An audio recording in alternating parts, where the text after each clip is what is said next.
धारिणी कमला कल दल विहारिणी वाणी विद्या दाहिनी नमामि त्वाम।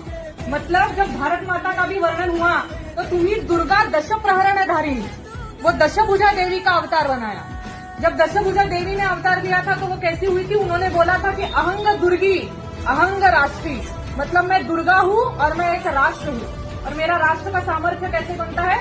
जब मैं हर किसी से कुछ ना कुछ लेती हूँ तो मैं एक राष्ट्र बनती हूँ। जैसे मैंने विष्णु से उसका शंख लिया है, ब्रह्मा से वेद लिए हैं, शंकर से उसकी शक्ति ली है, वैसे एक राष्ट्र का है।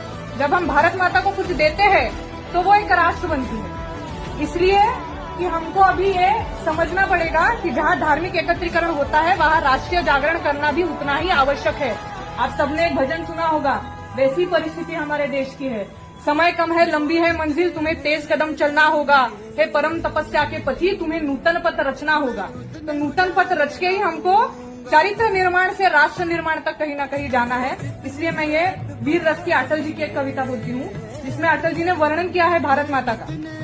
तो वो कहते हैं कि भारत कोई भूमि का टुकड़ा नहीं, एक जीता जागता राष्ट्र पुरुष है। भारत कोई भूमि का टुकड़ा नहीं, ये जीता जागता राष्ट्र पुरुष है। दिल्ली इसका दिल है, कश्मीर इसका मुकुट है, पंजाब और बंगला दो विशाल कंधे हैं, कन्याकुमारी इसके चरण है, सागर इसके पग पखारता है, माथे की चंद्रमा इसकी बारी है, पावस के काले मेघ इसके केश है, सूरज इसका तेज है।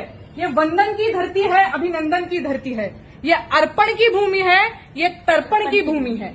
इसकी नदी नदी हमारे लिए गंगा है, इसका कंकड़ कंकड़ हमारे लिए शंकर है। हम जिएंगे तो इस भारत के लिए और मरेंगे तो इस भारत के लिए, और मरने के बाद भी गंगा जल में बहती हुई हमारी अस्थियों को कोई कान लगाकर सुनेगा तो एक ही आवाज आएगी, भारत माता की जय। भारत माता की जय।